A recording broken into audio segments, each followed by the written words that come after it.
Okay, good evening, everyone. I believe that you guys can hear me. Uh, if you could hear me, just leave an emoji in the group. Can hear you, sir. Good evening. Good evening. We can hear Good you. evening.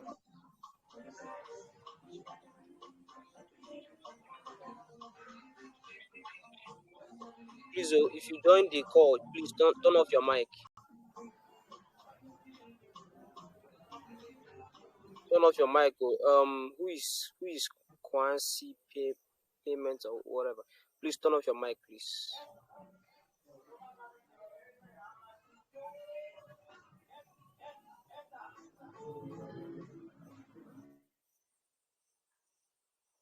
Okay, so if you don't turn off your mic, I will just have to mute you. I hope everybody can hear me.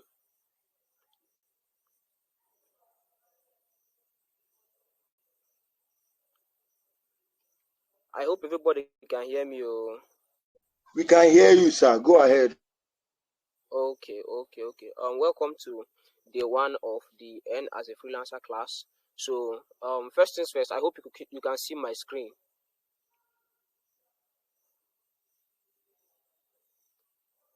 Is anyone seeing my screen? Yes.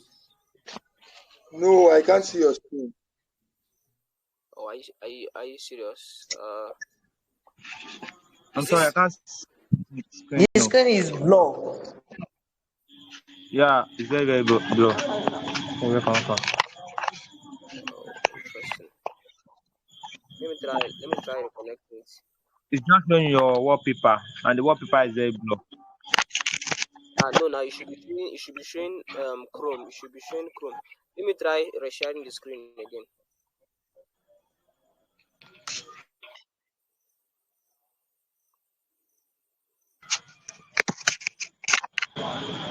Hello?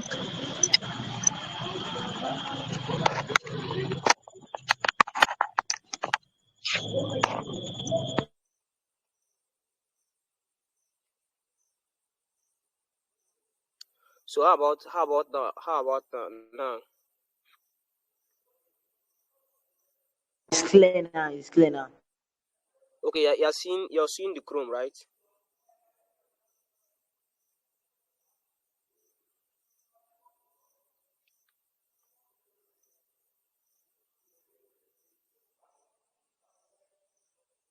Hello.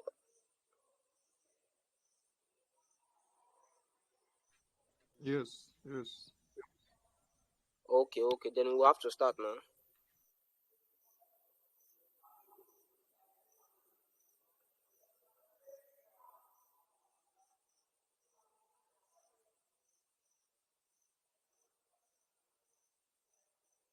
So my name is Miracle Ndem, and this is the day one of the N as a freelancer class.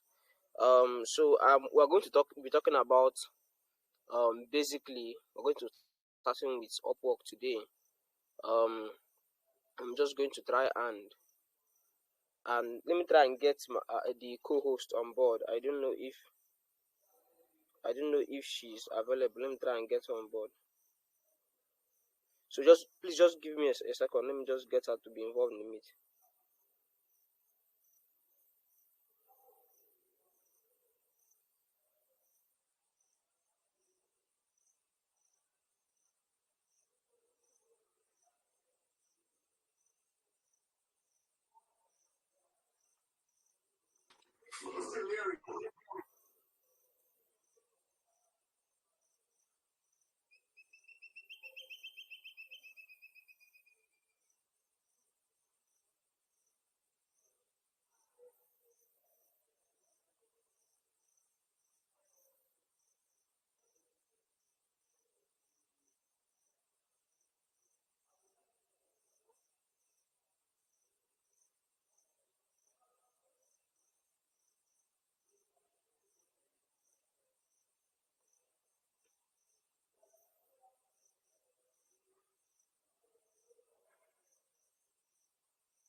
Guy, please. I'm sorry. I can't hear you at all. I beg, please speak louder. But I Yeah, can see your screen right now. I'm not actually saying Okay. anything. Like I said, I just want to get the Stephanie to be on board in this meeting. So just give me a sec. I want to just get her to be here before I start. Do you understand? Okay, thank you. Okay, thank you very much. I really appreciate it. Thank you.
I can't hear you. He's actually not. He's not talking. He's just opposing his system. He's not talking. Okay. Yes. I said I'm not talking yet. I'm not talking yet. Please let's give more people more time to join. And then also No for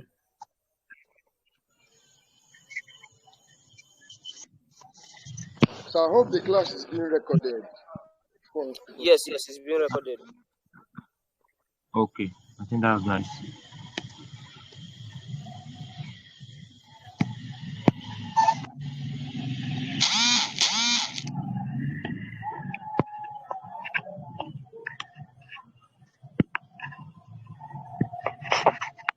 So please, if there's anybody that is not here that you can invite, please invite the person. But I'm sorry, but I thought this class is hidden class. I thought we all paid for this class, right?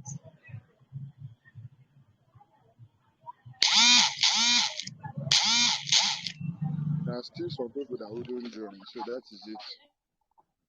Guys, please, I thought this class is hidden class. Like we all paid for it.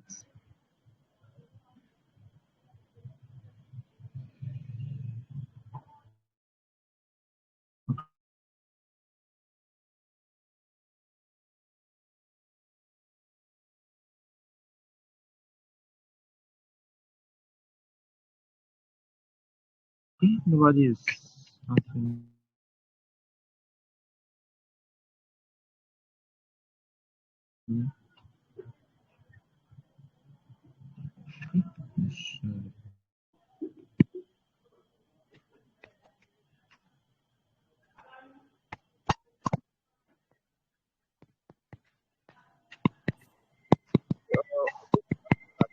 Anybody who does not catch up could just easily go back to the recording and then go through the places that they missed out on. Right. So yeah, welcome to the class again. My name is Inde Miracle. I'm a freelancer just like most of you here. And today we're going to be talking about Upwork, right? So we're going to be talking about Upwork success strategy, how to actually land clients through Upwork.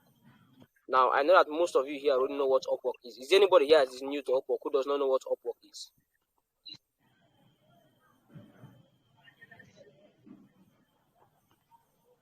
Yes, I'm new to Upwork. Okay. So, Upwork Me too. Upwork is a freelancing platform.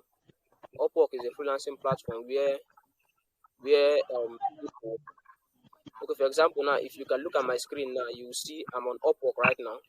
And Upwork is a freelancing platform where people all over the world, clients of all over the world, can actually post their gigs. So if a client needs a service, something like, let's say, video editing or graphic design or whatever it is, please mute your mic. Or whoever is mic is on, please mute your mic.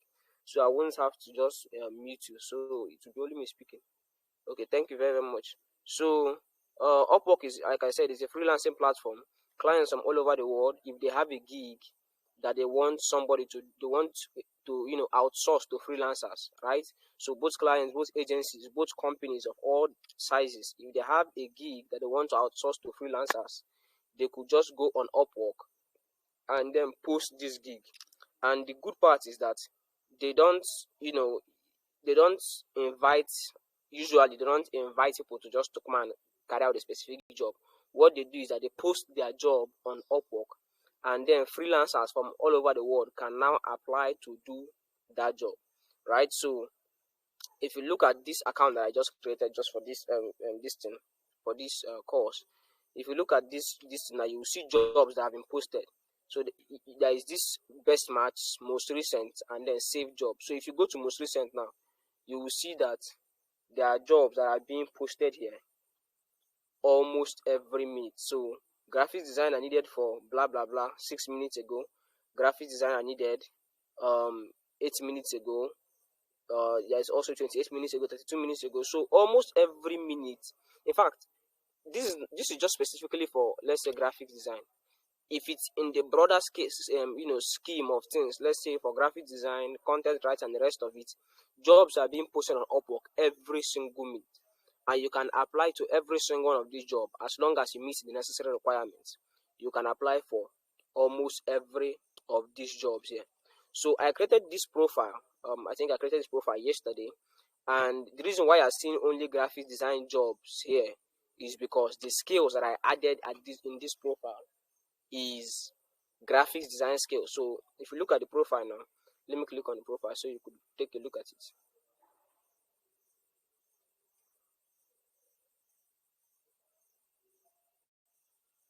So if you look at this profile now, if you go down to the skill section, you can see animation, illustration, motion design, motion graphics, character design, video editing, video ads, pencil illustration, icon design, and people illustration. So everything that is concerning this account is strictly for graphic design. So because of these skills that I added, most of the jobs that you are going to see in this account is going to be related to graphic design. So now this differs. If you're a data analyst and you create an account on Upwork and you fill in your data analyst skills, guess what you're going to see? You're going to see jobs that is concerning the data analyst and so on and so forth, right? So now that is just the basics of all you need to know. I think I'm going to drop a video, maybe I'll drop a video in the group chat so that it's going to help you. It's going to help you in case you want to create an account on Upwork. It's just going to be very easy.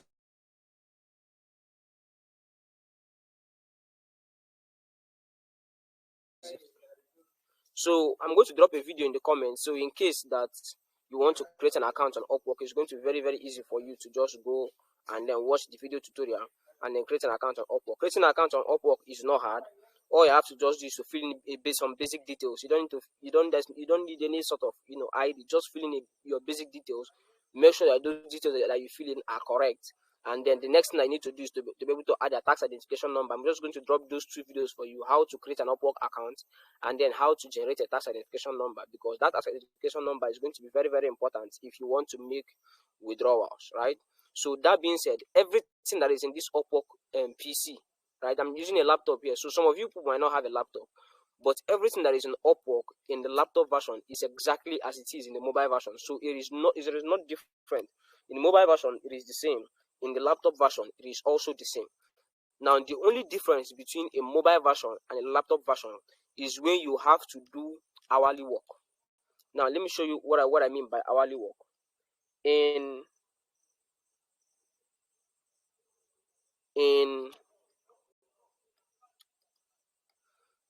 let me go to let me go to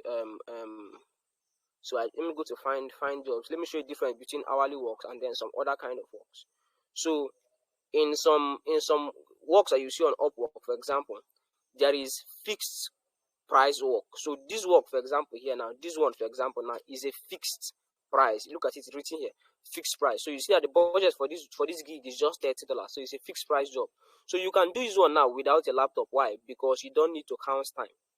But if it's hourly jobs like this one here, this 2D video animation is an hourly gig, right? It's an hourly work. So Upwork will need to measure the amount of hours that you put in to get this job done. So what does that mean? That means Upwork on your laptop needs to be counting the hours. Now, if you don't have a laptop, it's going to be hard to do this job. Now, when I first started on Upwork, I didn't have a laptop. And the first job that I got was an hourly work. So what I did that time was that I applied for the job, I got the job, and I had to go borrow somebody's laptop to be able to count the time, right? So that was how I was able to do it. I was able to borrow someone's laptop to use and count the time. But if you don't have an opportunity to borrow somebody's laptop, then you know that you're going to be limited to only doing jobs that the prices are fixed, right? So that is just the basics that I believe that you need to know. So I'm going to proceed to show you a few things that you need to know about Upwork, about your profile, number one, in Upwork, because this is very, very important. Your profile on Upwork is very, very important. If you don't get it right with your profile, it's going to be very, very hard for you, right? If you don't get it right with your profile, it's going to be very, very hard for you to be able to get gigs, because most of the times, I believe you all can hear me. I feel like I'm talking to myself here. We are hearing you. I'm hearing you. I can hear you. All right. So I can hear you. your profile now is very, very important. Now look at this profile.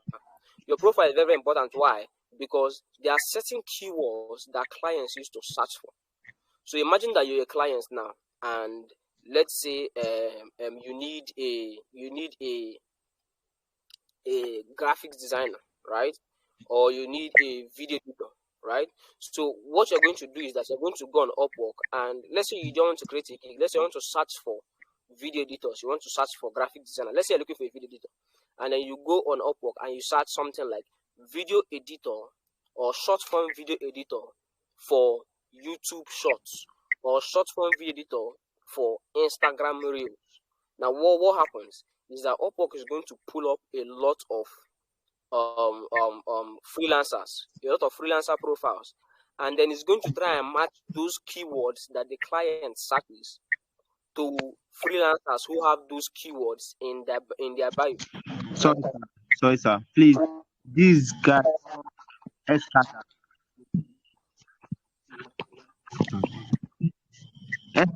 please, of your.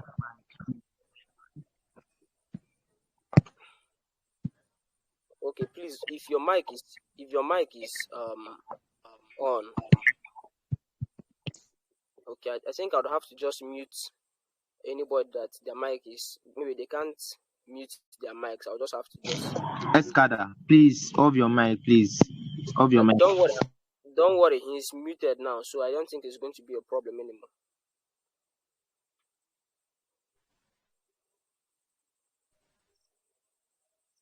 Okay, so back to what I was saying. On Upwork now, you need to add keywords in your bio, in your one-liner. Your one-liner is this one that has only a few sentences. This illustrator and motion designer for social media ads. That is your one-liner. So if somebody were to come to your profile, that is the first thing that he's going to see: illustrator and motion designer for social media ads. So it has to be specific to what you're doing. So if you're a developer, for example, you might want to put, if you're a front-end developer, or for example, you might want to put front-end developer for, let's say, Web3, Do you understand? For Web3 startups. So let's say because a front-end developer for Web3 startups, you want to put front-end developer for Web3 startups. So if you're a brand designer for, let's say, e-commerce, right? You might want to put that place, brand designer for e-commerce businesses, right? Or you don't have to be only one niche specific. You could add something like, let's say, content writer and copywriter for B2B businesses, or content writer and copywriter for social media ads, or whatever you want to add. You could add content writer and video editor for whatever you want this, but let it be specific. But let it be specific and let it be, what that clients are going to be searching. So that is why that one liner is very, very important. Now, after that one liner, the second thing that you want to focus on is your bio. So the second thing you want to focus on is your bio section. Now, this bio section is not the best bio section. I just wrote it up just for this. It's not the best bio section. So what I would advise you to do if you're creating a bio section is this: research other freelancers in your niche. So, for example, if you're a data analyst or you are a digital marketer, right? Search for other digital marketers or search for other data analysts on Upwork and take a look at their bio. Take a look at their bio. What did they write in their bio? Right? So this is this bio. It's good, it's short, but it's not perfect. It's not good enough, sir. It's not good enough. So you want to search other people who are, let's say, as this account is an illustrator and motion designer, he wants to search other illustrators and other motion designers on Upwork and see how their bio looks like. In fact, search for the best ones. Search for the ones who have done like $50K, $30K, $40,000 on Upwork already, and see how their bio is written. And then model from that. I didn't say copy it. I didn't say copy it verbatim, right? Just model from that and use it to build your own bio. So that is one of the best ways that you can use to write a bio starting out. And you want to also, in that bio, you want to include keywords that you know that clients are going to be using. So as I am now, I do design, right, and content, right? So I want to use keywords that I know that my clients are going to be using. Keywords like Canva, keywords like Photoshop, keywords like print design, advertising design, keywords like just keywords that you know that clients are going to use when they are searching for freelancers. So example, I need a Canva designer, I need a Photoshop designer, I need a design for a quick gig. So know the kind of keywords that clients are going to be searching. Put yourself in clients' shoes. Know the kind of keywords that clients are going to be searching, and then use those keywords in accordance with what you've learned from other freelancers' bios, and then build your own bio. Now, what does this do? This helps you that when a client comes on Upwork to search for freelancers and it searches something like illustrator or motion designer for social media ads, guess what? Your name is going to be among people who are going to show up in the first page, and you now have a higher potential for being hired even without applying for the job. The person might just reach out to you directly, because although clients can post for work and then freelancers will apply, they can also reach out to freelancers directly and say, oh, look, we have this job, we think that you can be able to do this job, come and do it for us, and then you tell them your price and then everything else. So I believe that breaks down the basics of writing your one-liner and also writing your bio. Now you also need to have talked about the skill section. You want to fill skills that you are able to do or that you can do, and the rest of it. I walked through the video that I'm going to send concerning how to create an Upwork account. I walked through everything, how to create all these old things and everything. So I walked through it in detail. So it's going to be very, very good. That whenever I send the video, you can just go through it. So on Upwork, you can add things like experiences that you've gotten outside of Upwork. So in this other experiences section, if there's any experience that you've gotten outside of Upwork, let's say you freelance outside of Upwork before, you have a client that you've done for work outside of Upwork before, this is the best place to fill in those details in order to boost your credibility. So if you have, let's say, an employment history before, this is also where you can come and fill in your employment history. Let's say that you are a video editor, and then maybe you've worked for, let's say, UBA Bank as a video editor for UBA Bank. You can come and fill it in here. Oh, I've worked as a video editor at UBA Bank, and from this period to this period, and you can just fill it in here. So now this certifications area is where you can add certifications. If you have certifications from, let's say, Coursera or Udemy, or any of these platforms, ALX, right? So you could fill in those certifications here as a certification that you've gotten concerning the skills that you're offering. So you want to make those certifications to be skill specific. So if you're a designer, you want to put your design certifications that you've gotten in these certifications place. So now, testimonials. If you've worked with clients before on Upwork, you can ask them for testimonials, and then they will give you testimonials. So all these whole things are just basic. I believe that as long as you just know basics of English and everything, you can be able to navigate most of the things here. So now, this what is name? This portfolio now. This portfolio is where you add projects that you've worked on in the past. So, for example, if you are a graphic designer, you would want to add flyers and graphics and brand design that you've done for clients in the past, whether it's on Upwork or outside of Upwork, right? Whether it's something that you did, it doesn't have to be even for clients. Whether it's something that you did in your free time, you are just trying to flex your creative skills, whatever it is that you've done, this is the best place to link it. So whether you're a developer, front end, back end, full stack, data analyst, graphics designer, this is the best place to showcase the work that you've done for other clients before, right? So you want to fill it up in this portfolio section, right? So that is that, and I believe I've covered everything about this personal profile place, how to optimize your profile, how to present your skills, and the rest of it. And then there is also what is name, how much you charge hourly. Now this does not have any significance. But if I would make a personal suggestion, I found out that clients, if you add, let's say, a very low hourly charge, clients are going to think of you as you don't really know much of what you're doing. Do you understand? Because the human psyche works in a way.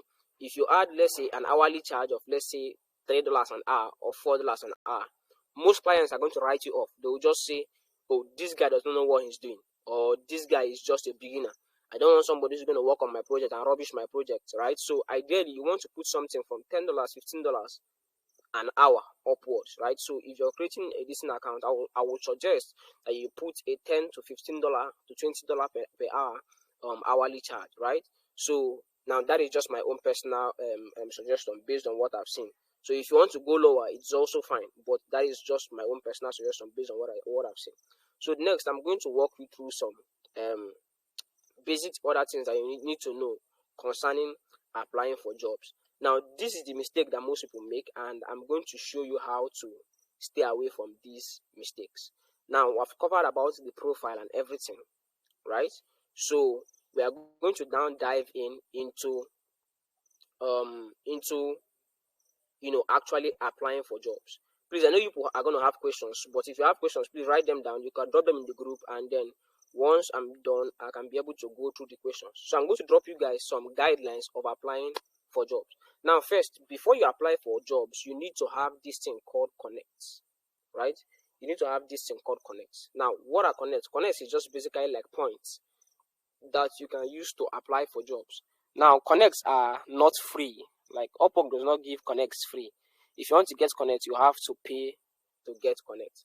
But don't worry. I'm going to show you guys how to apply for jobs, even if you have zero connects. I'm going to walk you through how to find jobs, how to apply for jobs, even though you have absolutely zero connects, right? So, but then before we get to that, let me just show you some details about what you need to know before applying for a job. Now, give me a minute.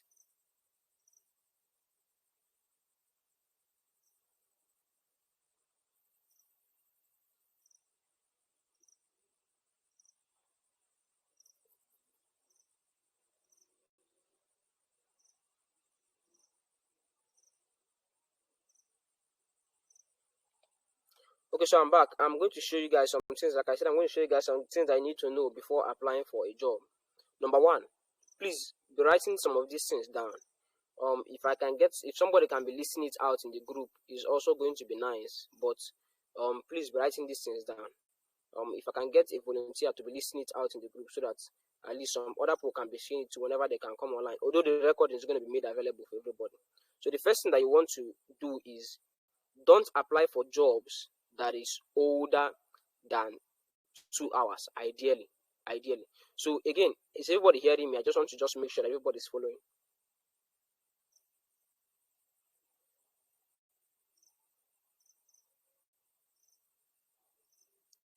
Is everybody following?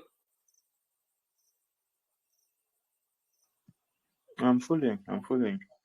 Following, sir. Go ahead. Okay. So Yeah, I'm um following, sir. so back to this thing. Back to what I've been saying. I'm going to show you some basics that many people don't know. So if you don't know this, that is probably why you've been missing out on a lot of jobs on Upwork, for example. Number one, don't go for a job. Don't apply for a job that has been older than 2 to 3 hours. Now, why is that? Upwork is a really fast-paced place, and if somebody posts a job and in 3 hours he have not hired somebody, there is a high probability that person is not serious, or there's a high probability that person probably have found somebody outside of Upwork. So you don't want to waste your connects applying for a job that has been posted 3, 4, 5 hours or yesterday. So ideally, what you want to do is apply for jobs that has been posted within a time frame, like within like an hour. Ideally, even if the best is within that hour or within 2 hours. Apply for jobs that has been posted within that hour or within 2 hours. So like this job now was posted 58 minutes ago. If you look at this job here, this job was posted 58 minutes ago, right?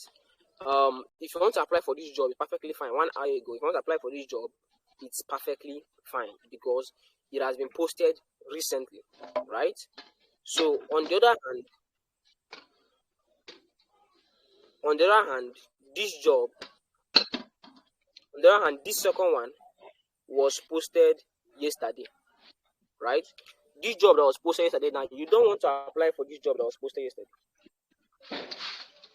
You don't want to apply on this job that was posted yesterday. If you apply on this job that is posted yesterday now, the chances are the person itself is probably not even interested in the job anymore. So you'll probably just waste your connect. Please, mute your mic, please. Thank you very much. Please just mute your mic as you join. Mute your mic. Thank you very much. So this person now, this job was posted yesterday, and so probably the person have forgotten about the job. So you don't want to start wasting your connects and wasting your time to apply for this job because the chances of you getting this job is very, very low. So again,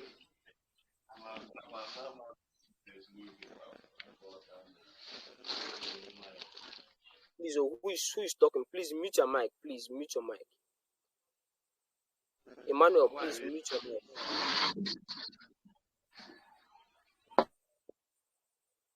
Okay, I've just muted him.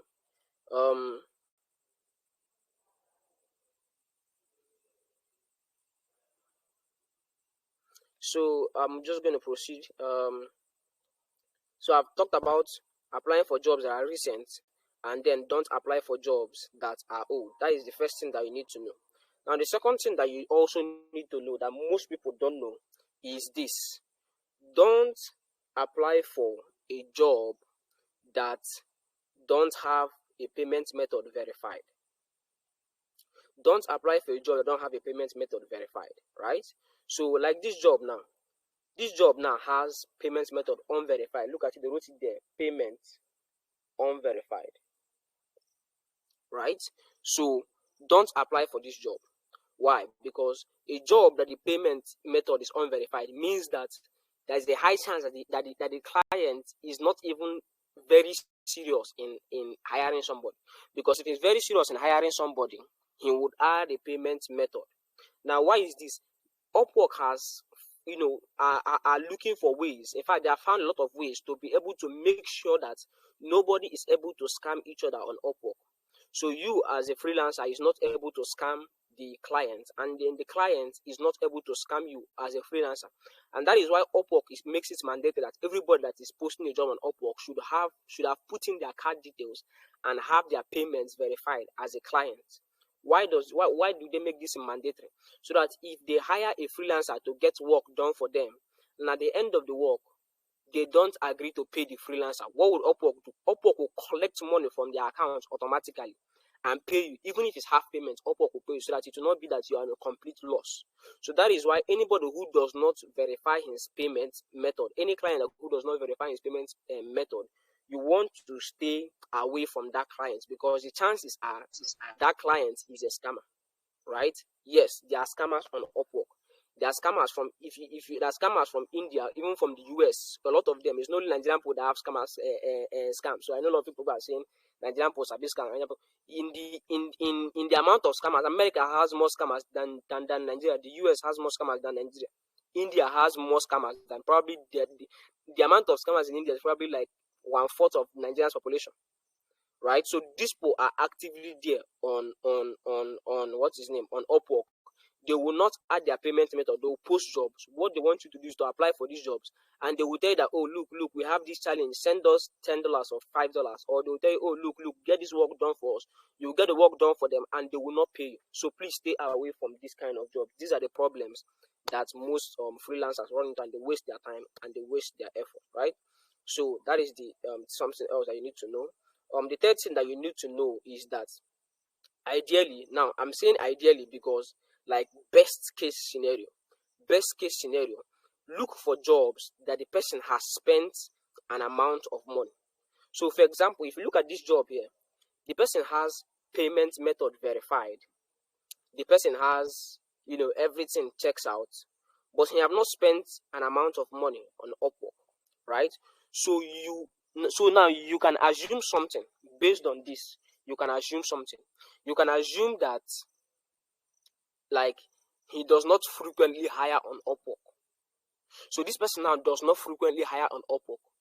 So now you should ask yourself, what is the probability of him hiring from Upwork now? Now, why I'm telling you all this thing is that you have to save your time. You have to save your connects on Upwork. You don't just spend time on your connects applying for jobs here and there, here and there, and there, here and there, because this things cost money, this things cost time, right? So look for somebody who has spent an ample amount of money on Upwork. This person now has spent $0 on Upwork, right? So although his payment method is verified, although everything is verified, but he has spent $0 on Upwork, he does not have credibility. So if it's somebody like me now, I wouldn't want to apply to this person. Now, most people will tell you that if you want to apply for somebody who have spent at least $1,000 on Upwork, right? Apply for, on a post that the person has spent at least $1,000 on Upwork. If you go back to this first post, you see the person has spent around, like, let's say around $300. It's good if you want to apply. It's not the best if you want to apply, right? You can apply, but it's not the best. So ideally, you want to look for someone who have spent, above $1,000. So that just shows you that this person is actively hiring on Upwork. He does not hire somewhere else. For example, now look at this person. Animation and reel and IG reels. Animation for IG reels and TikTok. Now this person has spent over $30,000. Right? So this person has spent over $30,000. So that will show you something. That will show you that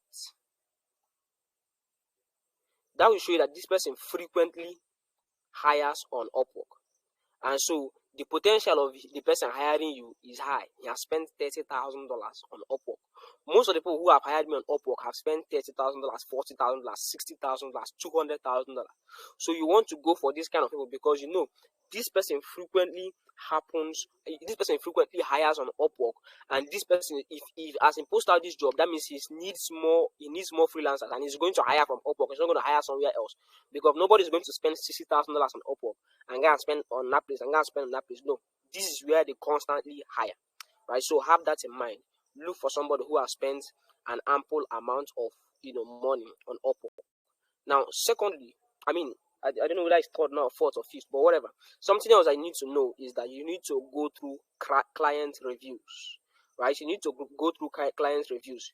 What have they worked with freelancers in the past? So, for example, now this person now hand-drawn icon sets with organic whatever, right? So this person has his payments verified. This person has spent over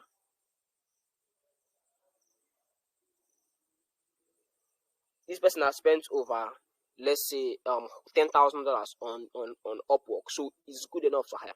But you want to also go through their hiring history and see their reviews, because if you hire a freelancer and it didn't work well with the freelancer, you can rate the freelancer and say, oh, this freelancer did a poor job for me.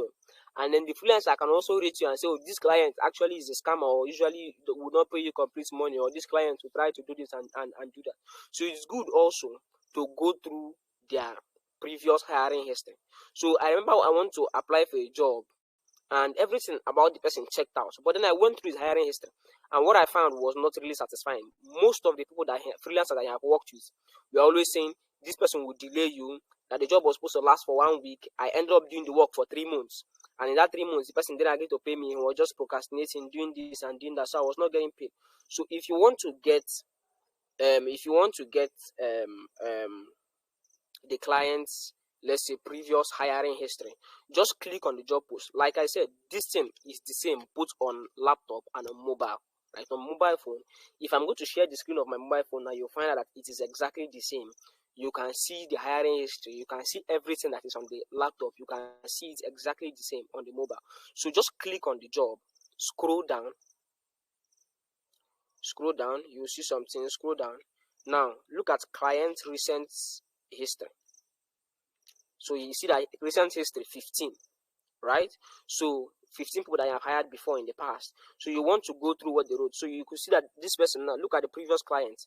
They said Maria is an extremely professional and patient person. She has this great ability to give constructive feedback, that not only so positive you see positive feedback from a freelancer.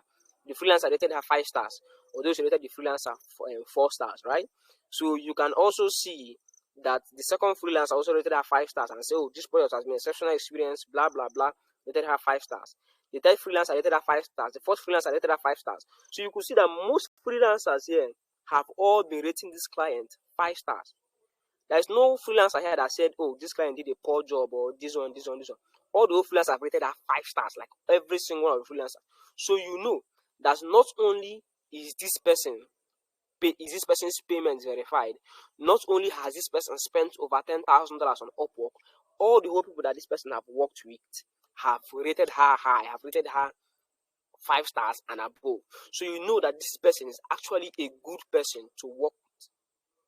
Do you understand? This person is actually a good person to work with. So that's about checking the client's hiring history. Like you want to hire, you want to see the best, you want to work with the best of the best, so that you won't have challenges with payments and every other thing. So now there's also something else that you need to note when applying for this thing.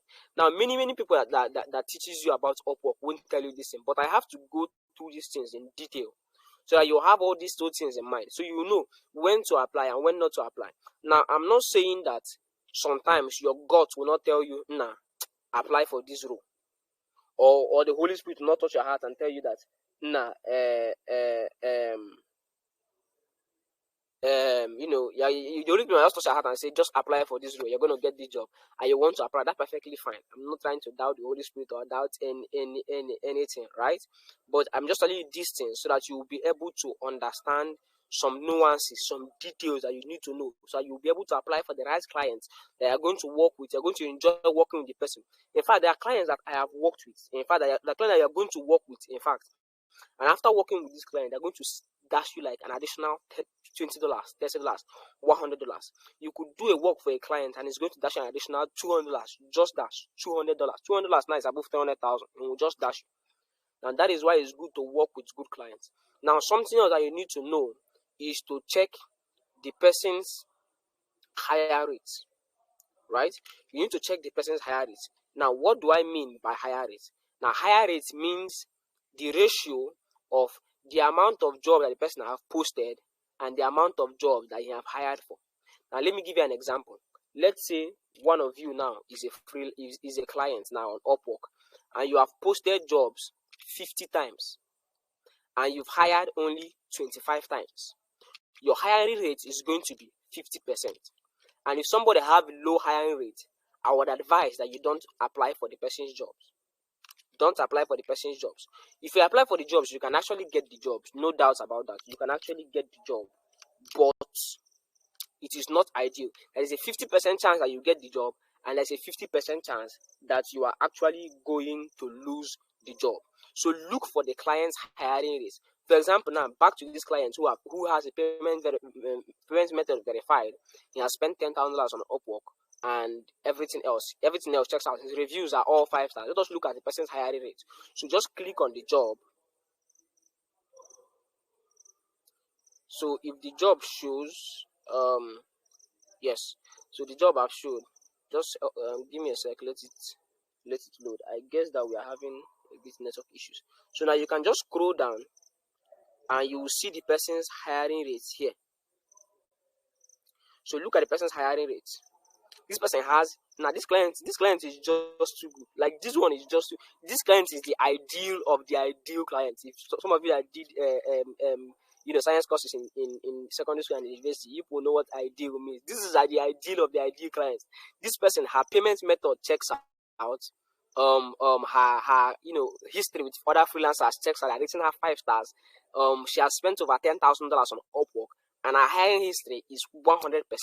What does that mean? That means that for every job that she has posted, she have hired somebody for every job. So she have not posted a job and abandoned the job before and waste people's time and waste people's connect. So for every job that she has posted, she have actually hired for every single one of those jobs, right? So this person is an ideal client. If you want to apply for this person's job, you're free to apply for this person's job because everything checks out. Now, like I said before, everything does not have to check out 100%, right? But to be on the safe side, you have to make sure that some of these things checks out. So check the client's hiring rate. So this person has 100% hiring rate.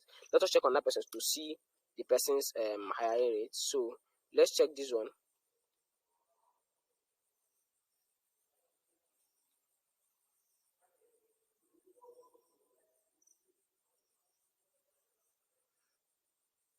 Let's check this one.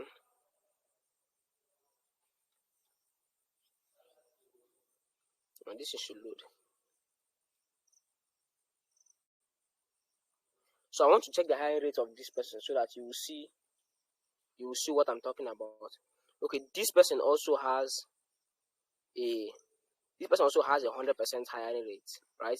So for every job that this person has posted, he have hired somebody, right? So you might see people that has 60%, 40%. So ideally, look for people who have 60% or in fact 70% and above hiring rate. So 70%, 80%, 90%, 100%. You can apply for those. But if you see somebody who has a 30% or 20% or even 10% hiring rate, please don't apply, because that kind of person, they have posted like 100 jobs and they have only hired people like 10 times. So you want to stay away from that kind of people. Like you want to stay away from that kind of people, like very, very, very well. Do you get? So that is also something that you need to know. That's also something else that you need to know before hiring for a job. There's a lot of things that you need to know. So I'm just trying to break all of them down so that if you're going into Upwork, if you're going into this on Upwork, there are things that somebody will not go and scam you there. You're coming on Upwork to find daily bread. Somebody will now come and use you for his own daily bread. That is not what we want, right?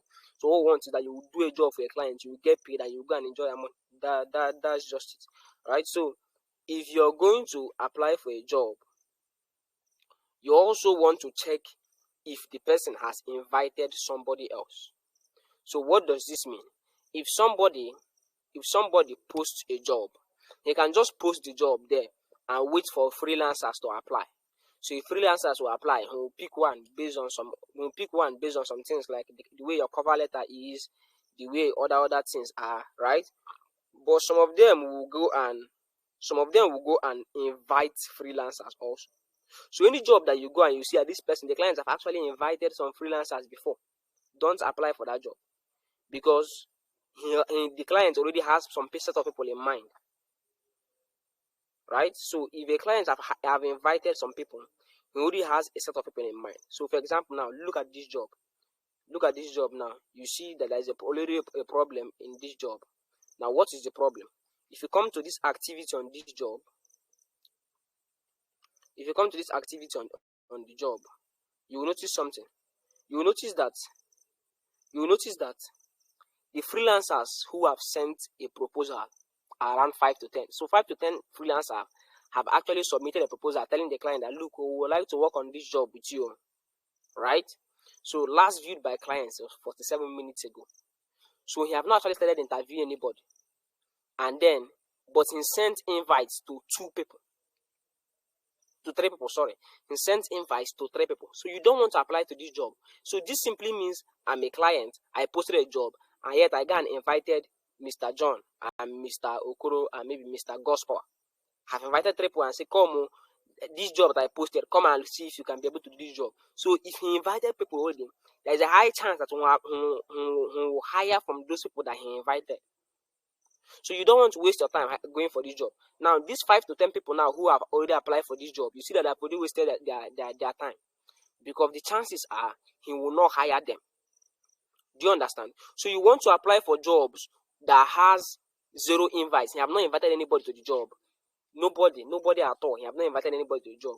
Because if they have invited somebody, like I said, it's already a problem. So look for jobs that people only applied. So maybe if you come here, you see 5 to 10 proposals, or you see 10 to 20, or 10 to 30, or 40 to 50 proposals. Yeah, if you want to apply, you can apply, right?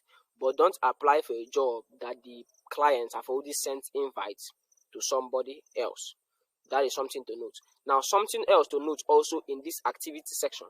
If you come to this activity section and you saw interviewing, maybe 1 or 2, don't apply for the job. I know all of you by now will be like, there's a lot of don't apply, don't apply. But if you come here and see interviewing, you see a number in this interview must be 0 before you apply. If this interviewing is 1 or this interviewing is 2, that means that for the people that have already applied, you have already started interviewing people. So you don't want to apply for jobs that have already started interviewing people. It's like you are going to you are going for a job application. You want to go and submit application letter. You go that place, you see that the human resource people are already interviewing 10 people. There's no need for you to start submitting application letter, because the interview have already gone for. Right, so this interviewing, if you see 1 or 2 or 3 people that they are already interviewing, they need to submit application letter, because you have already gone through all the whole applications and you have picked the people that he wants to work with, and you have already started interviewing them. Right? So now, for all these things that I've mentioned, the reverse is the case. Right? The reverse is the case. Like I've mentioned, don't. So that simply means if the reverse happens, you need to apply. So if you come here and you see interviewing 0, apply. If you come here and you see invites 0, apply. If you come here and you see, client history, good ratings, apply. If you come and see that the person's payment method is verified, apply. If you come here and you see that the job was just posted recently, like 10 minutes ago, 20 minutes ago, 30 minutes ago, an hour ago, highest 2 or 3 hours ago, you can apply. But if it exceeds all that, if it's the opposite of all that, please do not apply. Right? So I believe that I've broken down everything that is necessary that you need to know. Now, finally, something else I need to know before we move on to the next set of things is this. I tell freelancers this always. If you are going to apply for a job, put in 100% to that particular job. So I have a lot of friends who went into upwork freelancing, and they will tell me that, they will split our connects, who applied for up to like 5 different jobs, and then we hope that you will get one. It does not work that way. If you apply for 5 different jobs, you lose all of them. You won't even get one, sir. So you lose all of them. You won't even get one. So what you want to do as a freelancer is to apply for one and put in your all to that one. So what do I mean by putting your all to that one? If I'm going to apply for this job now, I'm just done. This is not the best job. Also, you see, I've already invited people. But let's say I want to apply to this job now. Let's say I have 30 connects, right? And I want to apply to this job. I can just click on, this. I don't have connect, so you just showing buy connects to apply. But you should just show apply here normally, right? And if you just click on apply, right? Give me a sec. Let me use my phone. Let me share my phone so that maybe I will show you. I have connects in my other in my main account. So let me just share my phone so you could see.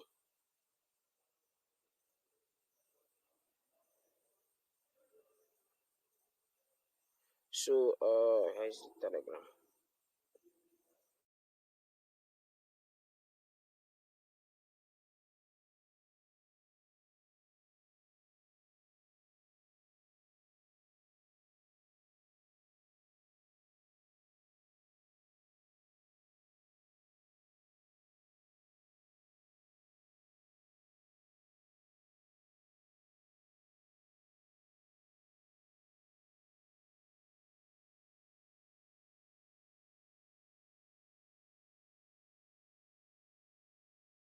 Can you guys see my phone screen? Yes, yes, Okay. yes. Okay, so let me use my my main Upwork, so you see what I'm talking about applying. So this is Upwork now. Um, let's say I want to apply for a job. I go to most recent. So this person is looking for changes to designs and everything. So let's say I want to apply for this job, right? Um, I go through. So you see what I said. This person have already invited 8 people. So ideally, I don't even want to apply for this job, right? So let me look for someone, the one that he didn't actually invite anybody. So you look at this job now. People who have applied for this job just around 5 to 10, and as you can see, he's not interviewing anybody. There is no invite sent, and the rest of it. So let's say I want to apply for this job. I click on apply. If you want to apply for this job, like I said, what I meant by putting in your all to this job is that you want to apply, you want to appear among the top 4 spaces. So you want to appear among the top 4 spaces because there's more than 15 people that apply for this job. And you know how people is. Imagine, ask yourself, when was the last time do you go to page 2 of Google search? Ask yourself that. When was the last time that you went to page 2 of Google search? If you search something on Google, if you pass that first page, you know they Google again. At least for your own mind, you know they Google again. So many people don't usually go to page 2 of Google. So it works the same way on Upwork. You want to make sure that you are in page 1. And best of all, if you want to make sure that you are in either first or second or third or fourth place. So as you can see now, if I want to apply for this job, if I scroll down here, you see people are in first, second, third, and fourth. You see people are already in first, second, third places. And the first person has like 46 connects that he used to boost. Now there's this thing called boosting. To apply for this job normally takes around 15 connects. If you look down here, you will see 15 connects. To apply for this job normally takes 15 connects. But there's something called boosting that makes the first, second, third, and fourth places fixed. So now let me tell you something that most people will not tell you. If nobody boosts an application, if everybody in the application, if no freelancer boosts the application, you people's submission, you people's proposals will appear randomly. I don't know how I put this out. Everybody's going to understand. If you apply, if nobody boosts the application, so let's say all of us here now, let's say 32 members of this group, if 32 members of this group now submits an application to a client's post, this thing are going to appear randomly. So your own might appear first, another person might appear last. Even it does not matter the time that you post, it will appear first, some other person might appear last, some other person might appear second or third or fourth. But if you boost it, your own must appear among the first. Do you understand? So boosting is a guarantee that your proposal is going to land first. So depending on the amount of connects that you boost with, your proposal is going to go first or second or third. So for example now, if I add 46 connects or 47 connects, my proposal is going to appear first. If I apply like 19 connects, my proposal is going to appear what? It's going to appear fourth. If I apply 31 connects, my proposal is going to appear second, and so on and so forth. So what I mean by putting in your all is that if you're going to apply for this job, you want to make sure that you appear in the first, second, third, or fourth place. Now, what does this mean? That means you're going to pour in as much connects as you want to this particular job. So instead of you to just use 10 connects, and apply in many places, it's better you use 40 connects and apply to this singular job. Because if you use 40 connects and apply to this singular job, what will happen? You will appear at the first. And so once the client opens it, he will see your proposal first. And if you see your proposal first and he clicks on it, all he has to do is to read the hook that you used to hook him. And once you hook him, he's gonna hire you. So if you think that it's just only by using 10 connects, no, the probability that he'll never even see your connects. So you want to appear first or second or third, so that once he sees it, he will click on it, and once he clicks on it, boom, the chances of you getting higher is very, very high. Right? So that is what you need to know. So I believe that I've covered most of the things that I need to cover. So I need to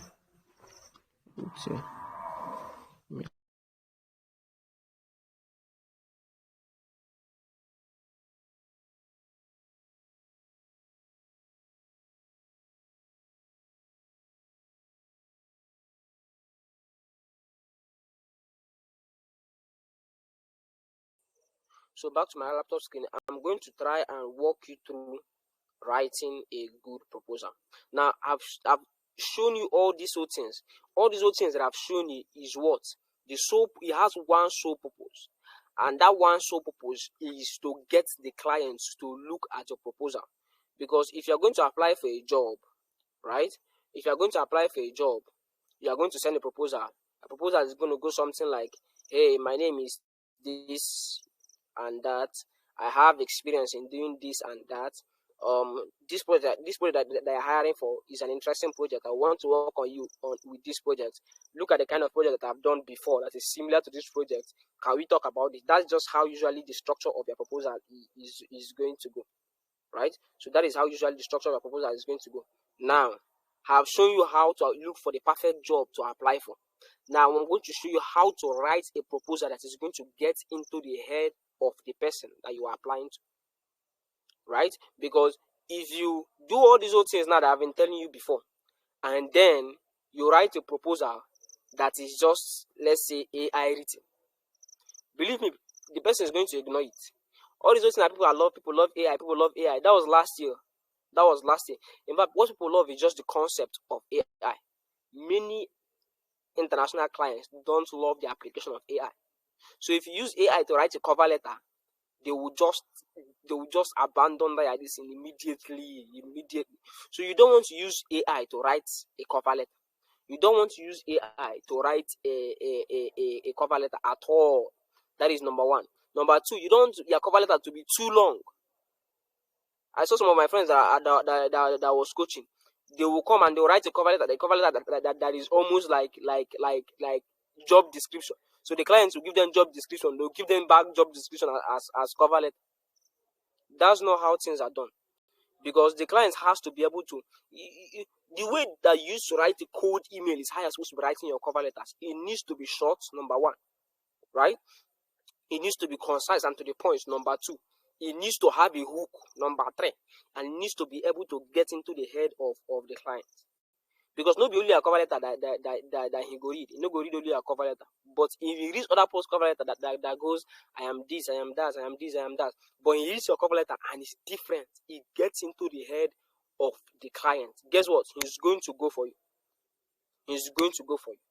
Now, I'm going to show you some cover letters that, in fact, let me show you this cover letter structure. Let me show you this cover letter structure. This cover letter structure is a cover letter that's a structure that a lot of people has been using. In fact, a lot of people that I have talked to has been using, and they've been using to get a lot of jobs. So let me just send this cover letter here. Where is it? So just give me a minute. Let me find this cover letter. It should be on my phone somewhere. It's a cover letter template that works almost every time.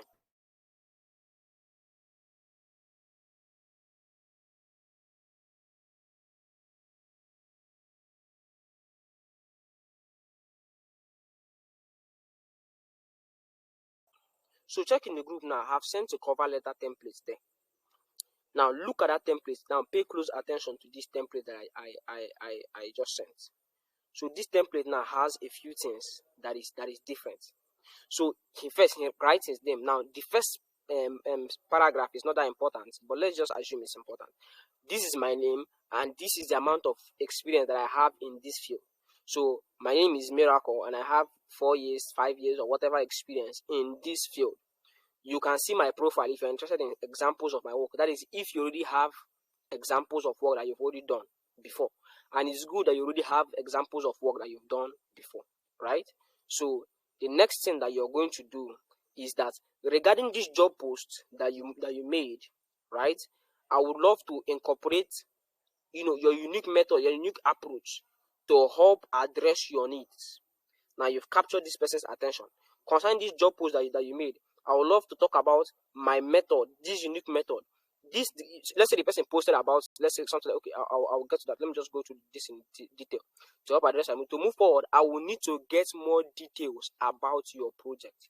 To move forward, I will need to get more details about your project. Now, what does this does?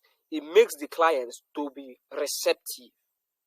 So it's kind of a CTA that is going to prompt the client to now reach back at, oh, this person actually wants to know more about this my problem, so that he will now know how to offer solutions.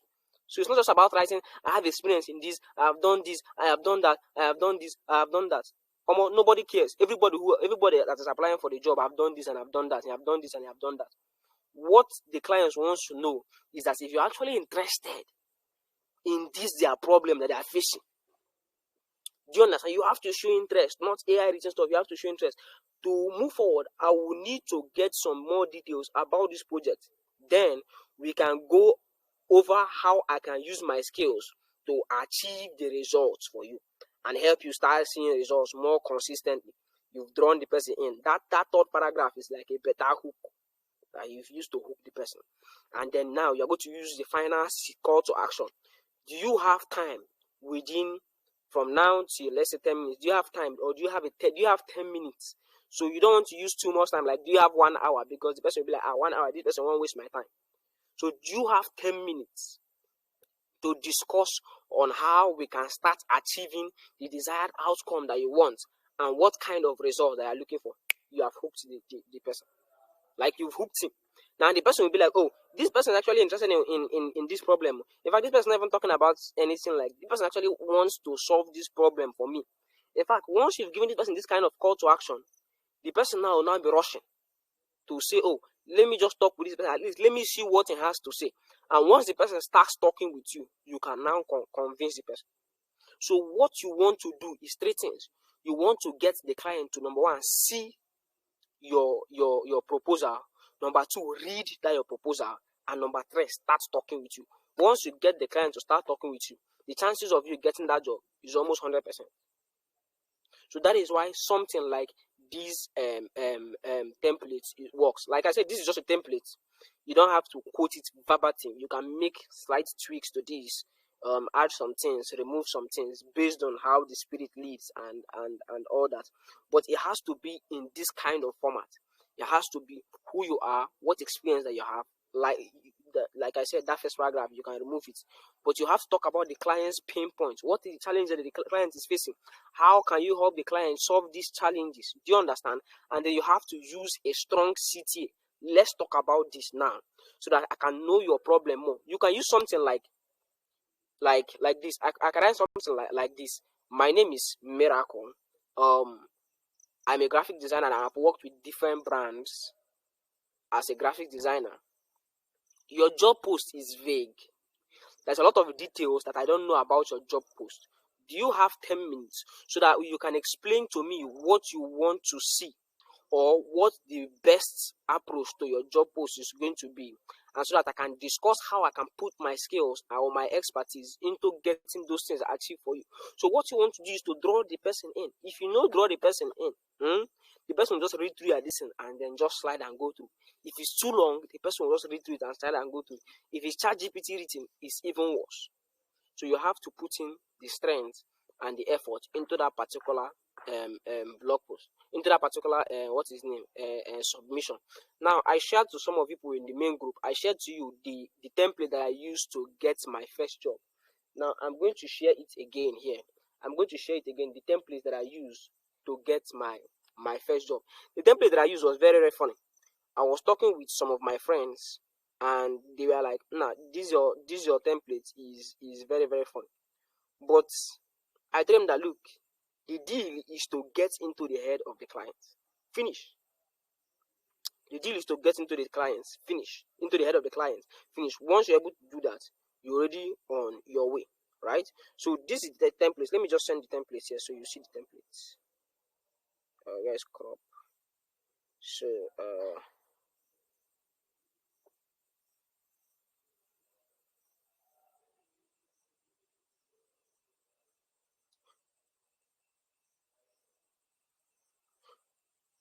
So this is the first job that I got on Upwork. My first job. I have not done any job before on Upwork. I don't have any much things there, any much skills there, and everything. I just had a few designs that I've done on my Upwork profile. And so when I saw the job, I sent this submission, this proposal cover letter, right? I know some of you are thinking, oh, this cover letter does not really match the cover letter above. Oh. It does not, but it's a slight tweak from that above cover letter. So now, if you look at this cover letter, you will know something. This thing now is not AI written. Like, that is the first thing that you know. You know that this thing is not AI. This is not AI. So probably the person now has been going through other cover letters and have been seeing things like, my name is this, I have 50 years of experience, I have done this, I have done that, and the person goes on and on and on and on and on, babbling about a lot of things. And then he came to my cover letter, and then he saw this. Hey dear, I'm not going to spend a lot of time babbling about not so useful stuff. Instead, I will let my work speak for me. I'm a social media manager, and I design for social media. With the experience that I've gotten with different brands, I'm confident I'm able to put my both skills into designing better content for you. I would love to discuss how my skills can help your brand, company. Finish. It is short, it is to the point, and it has a strong call to action.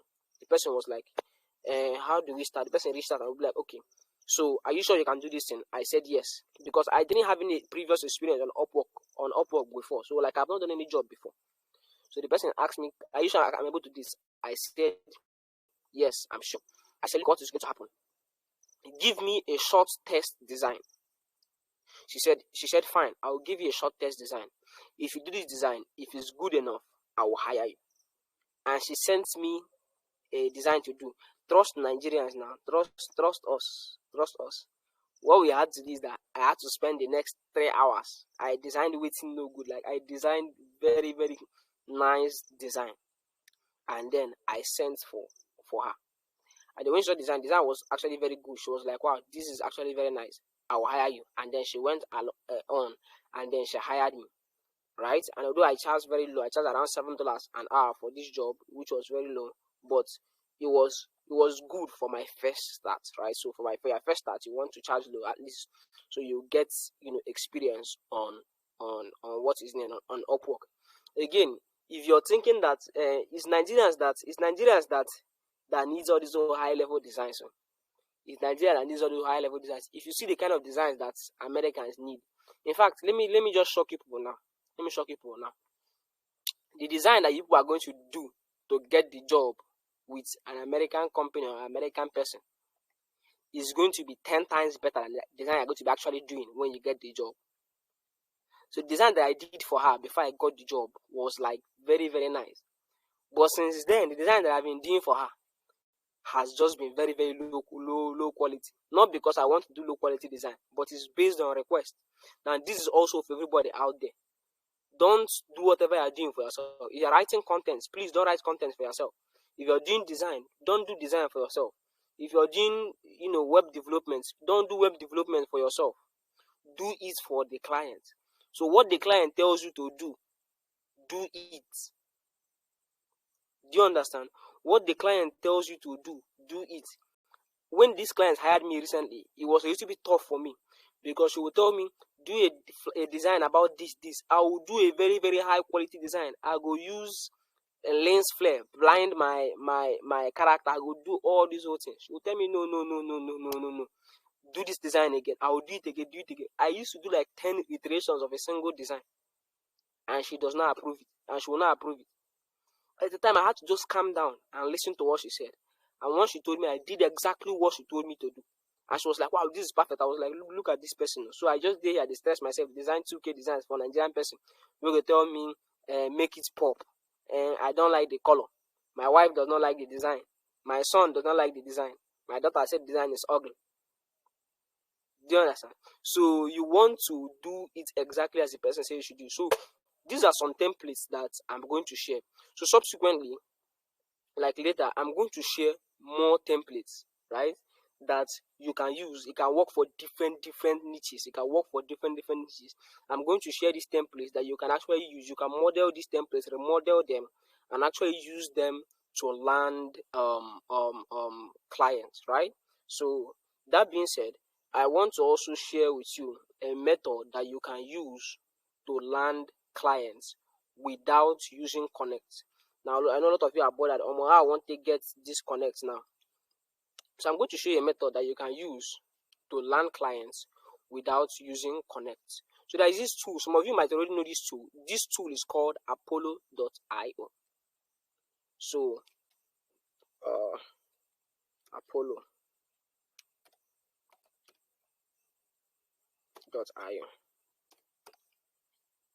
So Apollo.io is basically an email scraping tool.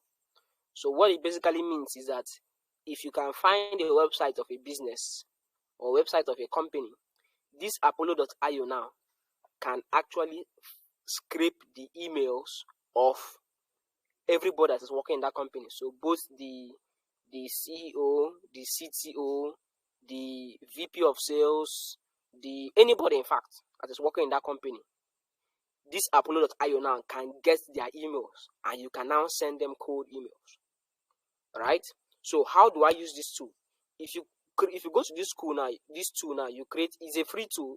There's a lot of features, so you can pay for some features, but you can use the tool also free. So I use the tool completely for free. I don't pay. I've not paid for the tool since I've used the tool. So just click on sign up. If you sign up for this tool, they will tell you now it only works on laptops. So that is just the downside. So if you don't have a laptop, it's going to be hard for you to be able to use this method, right? But if you have a laptop, it's very, very easy. Just sign up for the app. It's completely free. And then once you sign up on it, it will tell you to download an extension. So once you download that extension on your computer, it becomes very, very easy. Now I'm going to show you the third step. So the first step, search for Apollo.io. The second step, download the extension. If you download the extension finish, you will see it will pop out here. You see this thing here? This thing here is this yellow thing here is the extension. So if I click on it now, I'm on Upwork now. If I click on it now, you will see something now. If I click on it, you see it brings up Upwork. I can go down here and I can click on employees, and it's going to show me everybody that is working on Upwork. Like anybody that's working on Upwork is going to show you who they are, their names and everything. So if I want to work with the company Upwork themselves, I can now scrap their founder's email from here. Like look at the chief executive officer, the CEO, Hayden something, they cleared his last name. I can click on access email.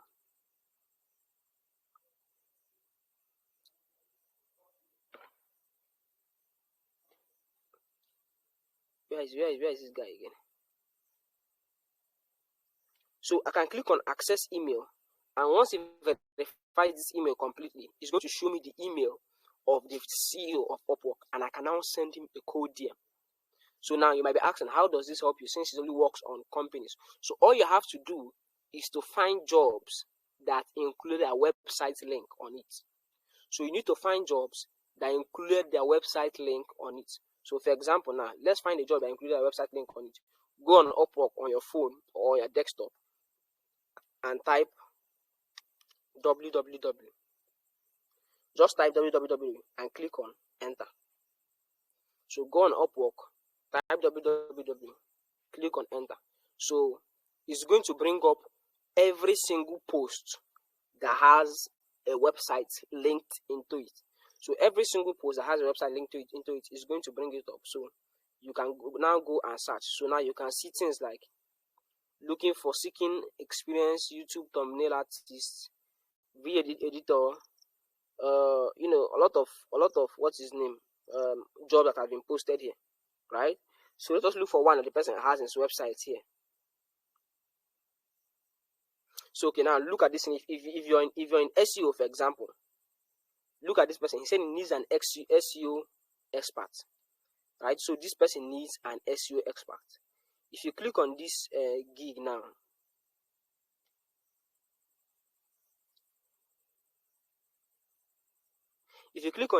you will see that this person has his website address here. So what will you do? Copy the website address. Just Ctrl+C, copy the website address. Go to Chrome and search this website. Ctrl+V. Enter.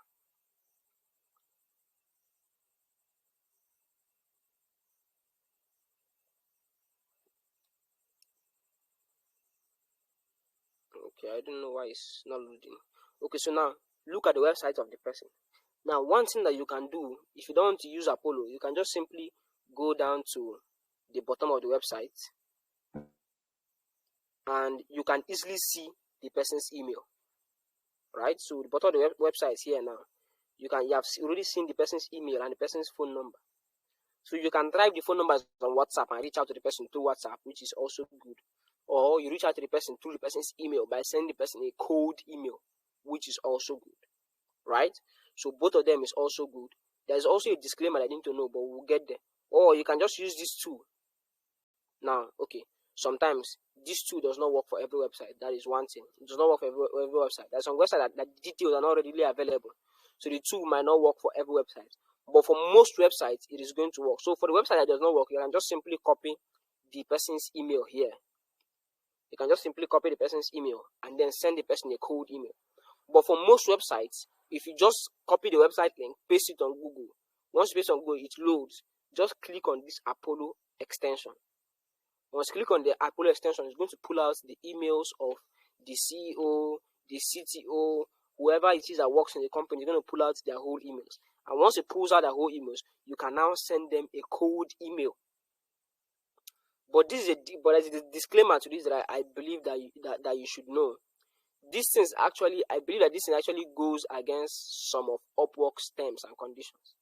So this thing might go against some of Upwork terms and conditions. So if you're going to send them a cold email, don't come and tell them that, look, I saw your job post on Upwork. No.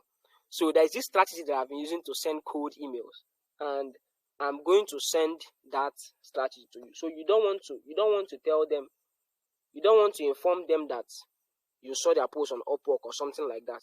You want to instead focus on the job that you're going to do for them, right? You want to focus on the job that you're going to do for them. In fact, today alone, I was able to send like 2 to 3 emails. So, for example, now let me send an email that I sent to this thing to somebody.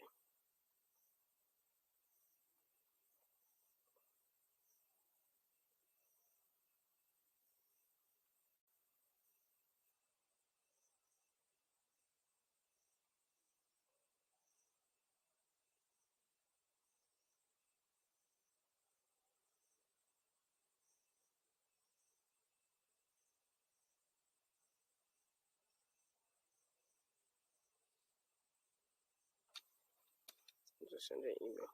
Or just give me a minute. Let me just find an email sample for you.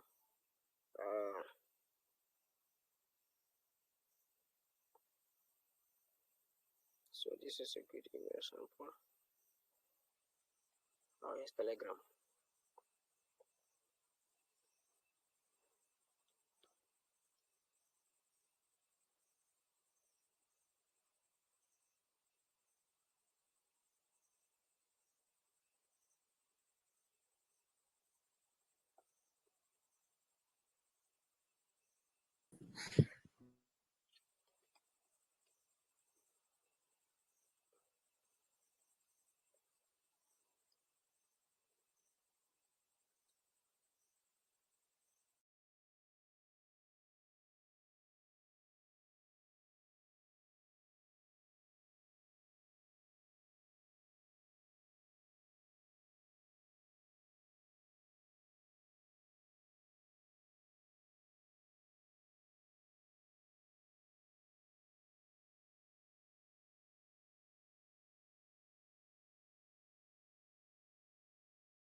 Okay.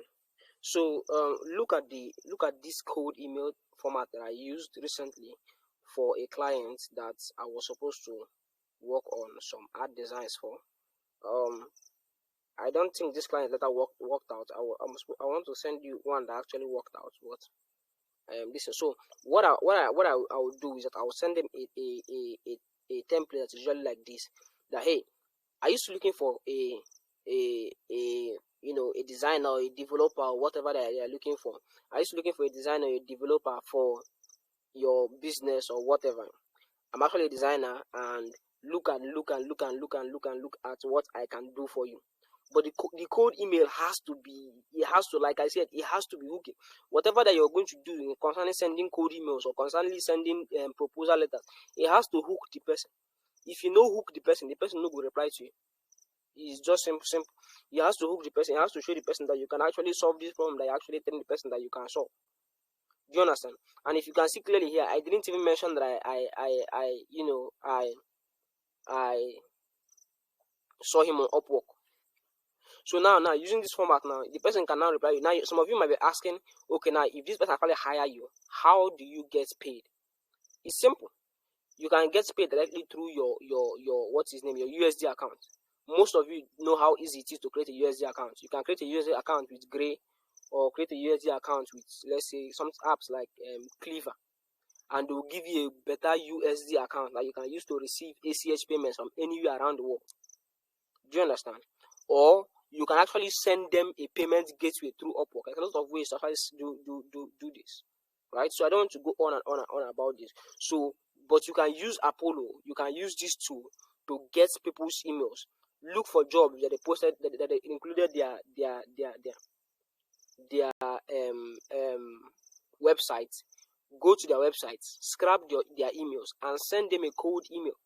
Tell them that, look, oh, I have these skills, I have these skills, I have these skills, I have these skills, and I can be able to give you these skills. I can be able to find solutions to this. If you are going to be willing to work with this thing, right? So that is how you are going to be able to get jobs without having any connect.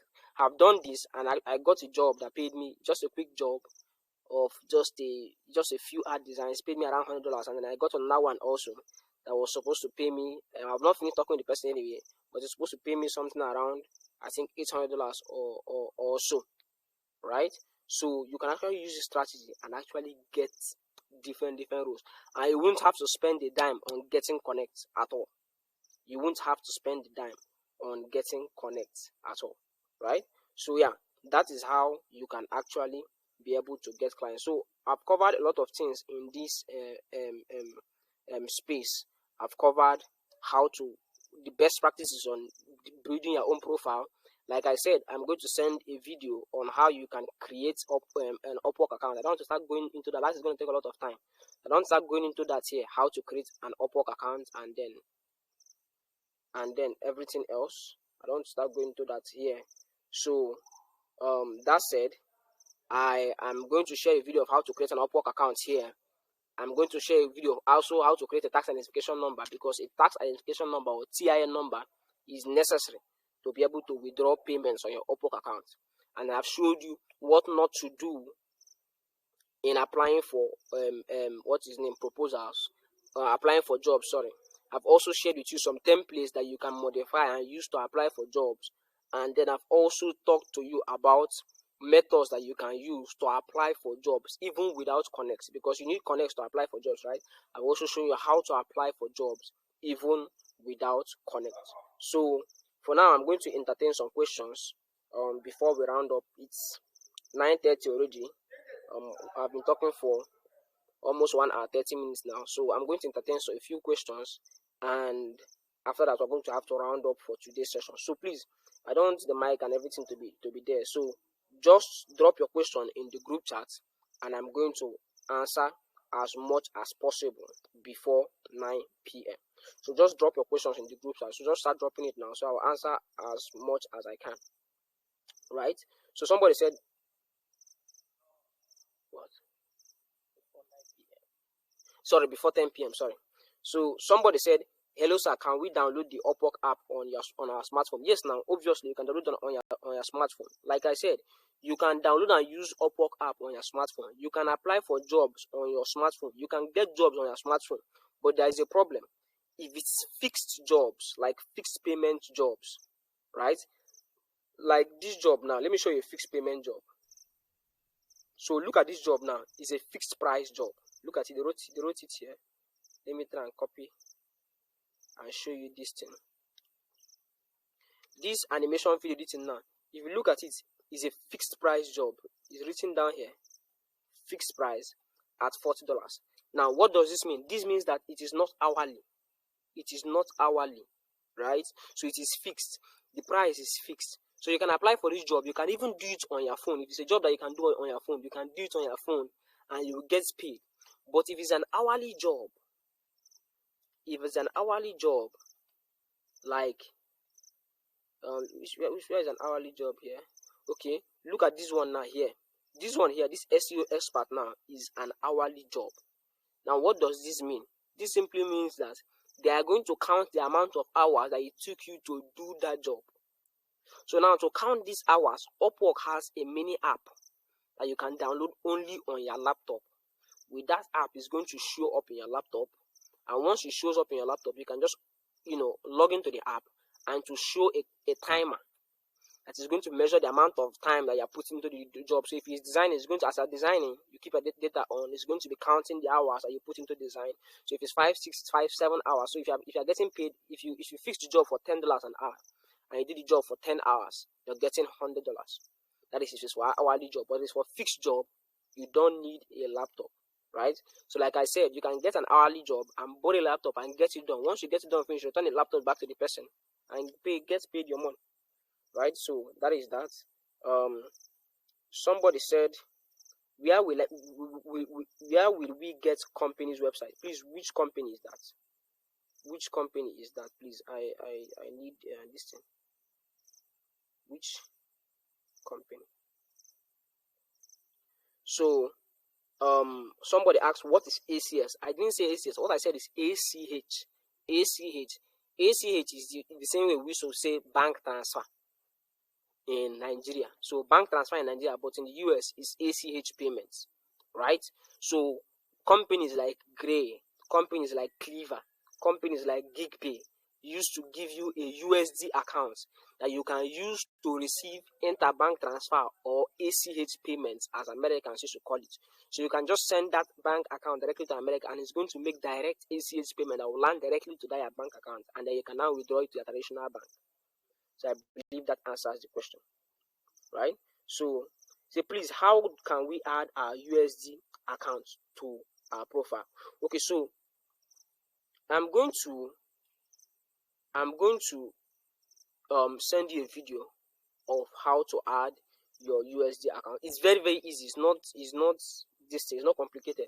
Okay, it's very, very easy. Okay, for example, now let me just show you. Let me just show you to here. I don't even have to stress myself. Let me just show you to here. So just click on your profile.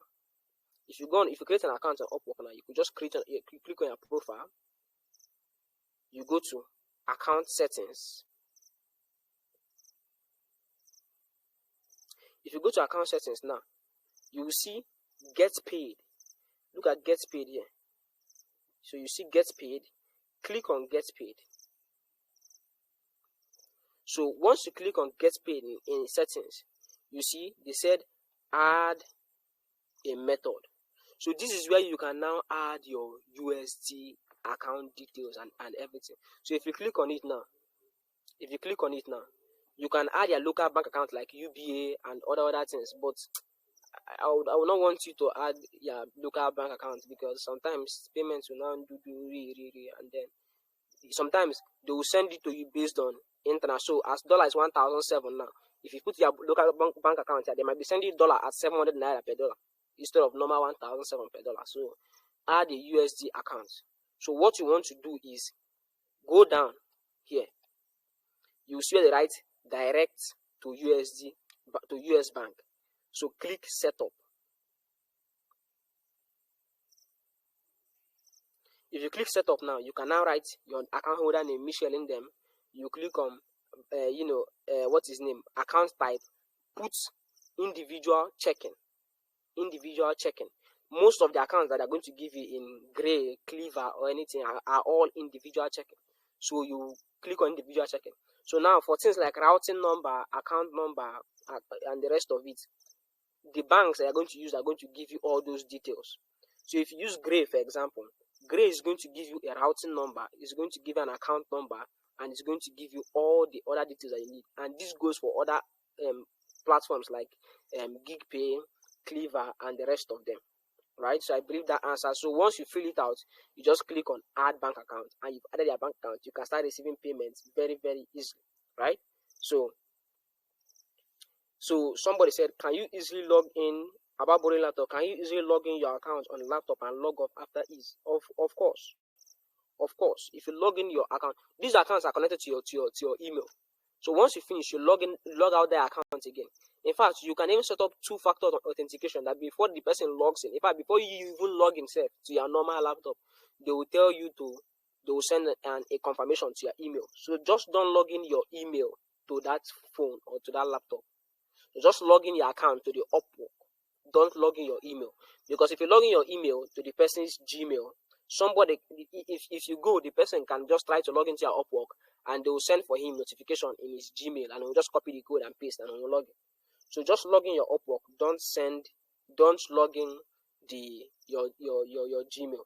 So please, all the whole videos that I said I'm going to send, please, if somebody can write it down, so that I will just, once I'm done, I will send all of them. So somebody asked, is the account restricted to only US clients? Can clients from Ghana, UK send us money with Gray? Yes, clients from Ghana, UK can send you USD, like dollars, with Gray. So that Gray, now if they give you a dollar account now, what you can send into that account is only USD. So you can also create something like a GBP account, a pounds account with them. And the reason that can enter that pounds account now is, what's his name? Pounds. You can also create a euro account, and you can only thing I can enter that euro account is euros, right? So why I said USD is that most of the platforms in the world, USD is the normal payment method for most businesses in the world. So most of your payments is going to be in USD, right? So it's not limited to you. In this platform Upwork now, there are clients from America, from India, from Japan, from Ghana, from South Africa, and the rest of them. Yes, Cleaver and GigPay are very, very recommended. I've used Cleaver, I've used GigPay, I've also used Gray. It's just that for me, I just love using Gray. Their rates are very, very, very, very low.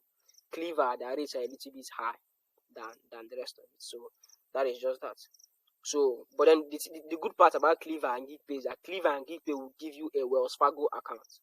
And a Wells Fargo account is renowned, like worldwide. Like everybody knows a Wells Fargo, knows the bank Wells Fargo. They are very popular. So it's more, credible, right? So that is that.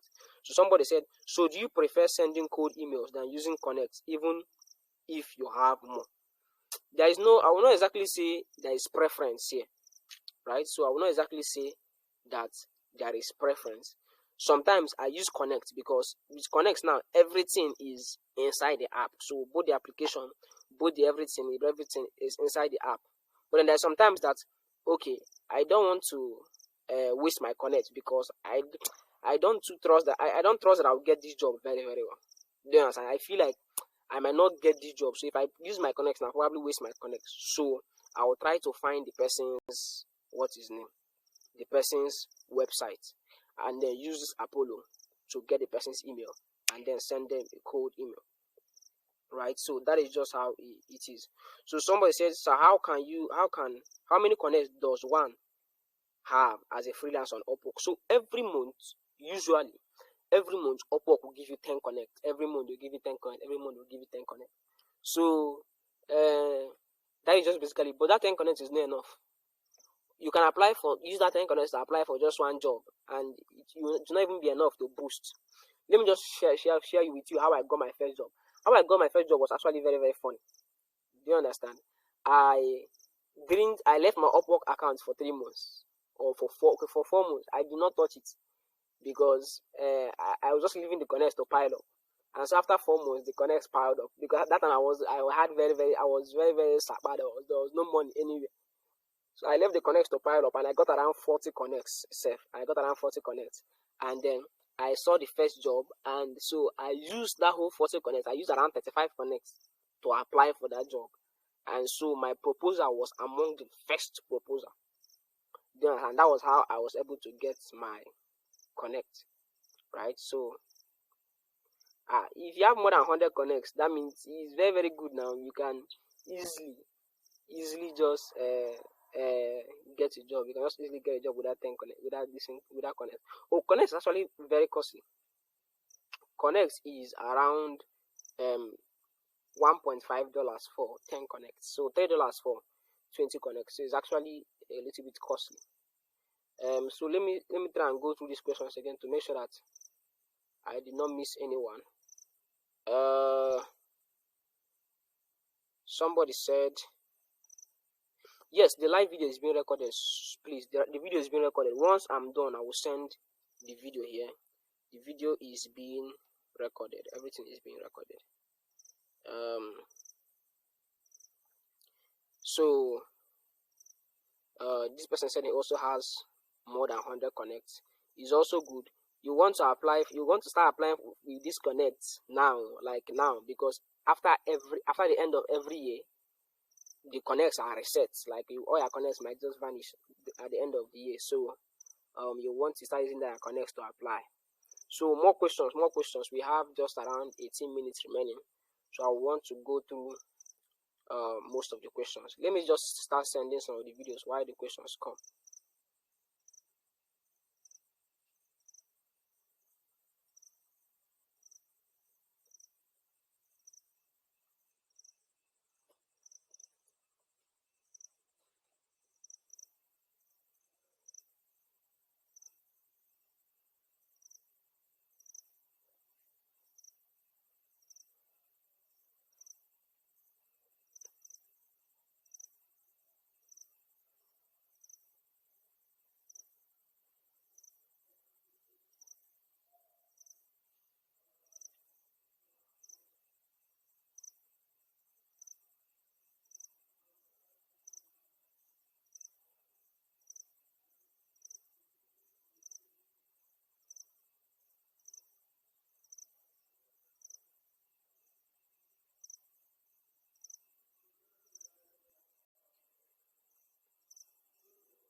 Yeah, you don't need to have a CV.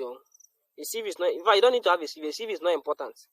If you want to apply for jobs on Upwork, a CV is not important at all. You don't need a CV. But what I would suggest that you have,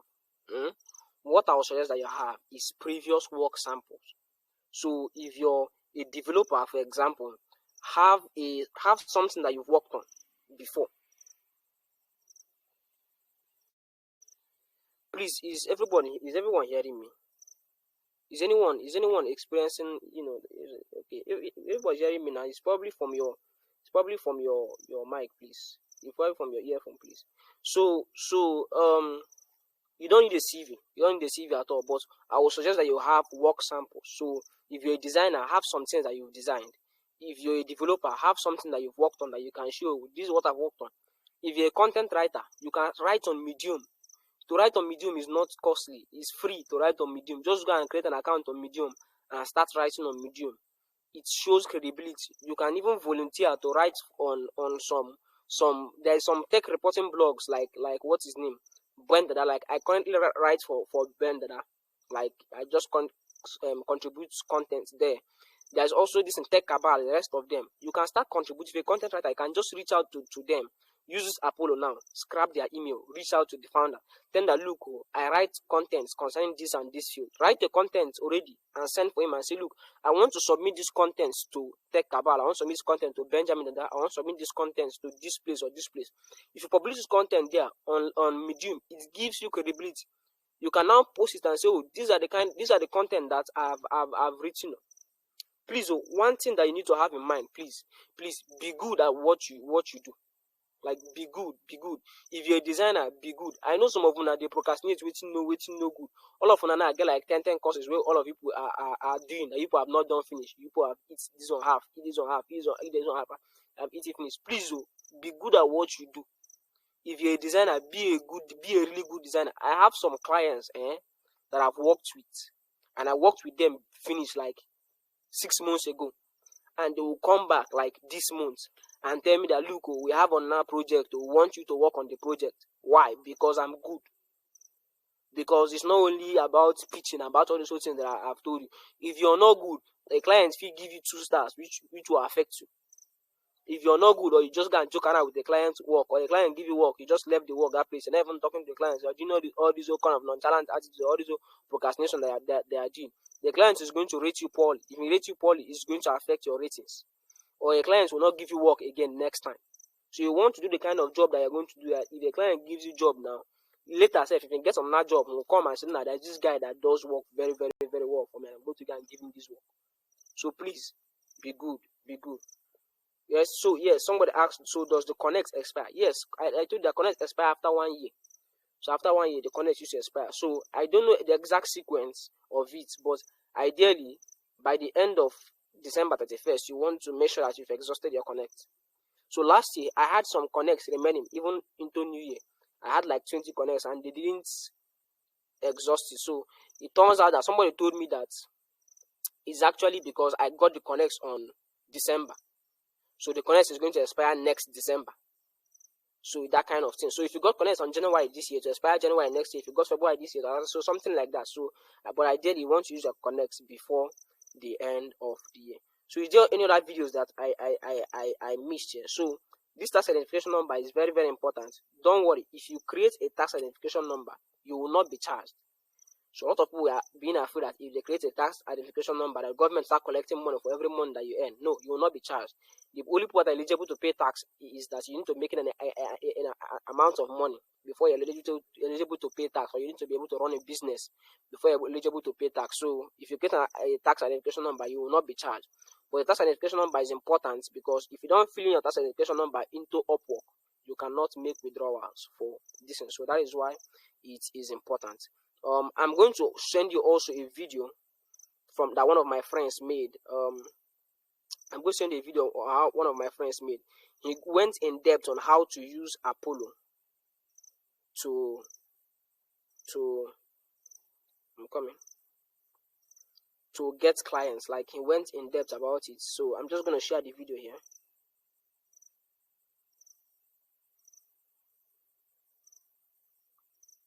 So this video now, my friend went in depth on how to use Apollo to get clients. Like, this guy is a web developer, so he uses Apollo a lot and he gets clients a lot. But like I said earlier, please don't tell them that you got that this thing from Upwork. Do you understand? So because you don't know how it usually goes. You don't know what goes into this client's people's head. So this video is how you can get this thing on Upwork. Look, let me give you a final strategy now. If you are new to Upwork, and you want to get, let's say, gigs that you can do fast and easy, that requires almost no experience, that requires almost no experience, you're going to do these gigs fast and easy. It requires no experience, and it's going to be necessary that you do these gigs, because it is going to help you get the first credibility. Because the work that you, the first work or the second work that you do on Upwork is what is going to give you credibility. So now, just head over to Upwork and search quick. Just search quick on Upwork. If you search quick, you will see a lot of jobs that are just quick turnaround. Let's say highest you could just do them for 1 hour or 2 hours or 3 hours, and you just get done. So this person just said MailChimp email campaign setup, company poster, quick. All these things are just quick job. Do you have an Apple device? So if you have an iPhone, it's quick. But the problem is that they pay very low. So you say something like $20, $50, $30 or something like that, but they pay very, very low. This one, easy research projects for sports. You see the budget $50, but it's quick. You will do it in under 1 hour or 2 hours. The person will pay you and will give you a 5-star review. Do you understand? So these jobs are very, very good. A lot of beginners on Upwork will choose to go for these jobs because it's quick. You don't need any previous experience, and you can get it done, get your 5-star review, and get first payment on Upwork, because that first payment and 5-star review is going to help to boost your credibility on Upwork. So this is one of the methods that that you can use to land jobs on Upwork and get a lot of money. So I think I'm going to have to stop here. There is some other resources that I'm going to share down the line, especially concerning this Upwork. But by the end of this night, I'm going to try and share it, and also share some videos, also some templates. I'll share a video, share some templates for cold emails, some templates for Upwork proposals. I'm going to share more and more templates for you people to have. And also something that will also remind you, please, if you are going to do freelancing on Upwork, some of these post hours might not be the same with your hours. Do you know what I mean? If somebody is living in the US is 6 hours behind.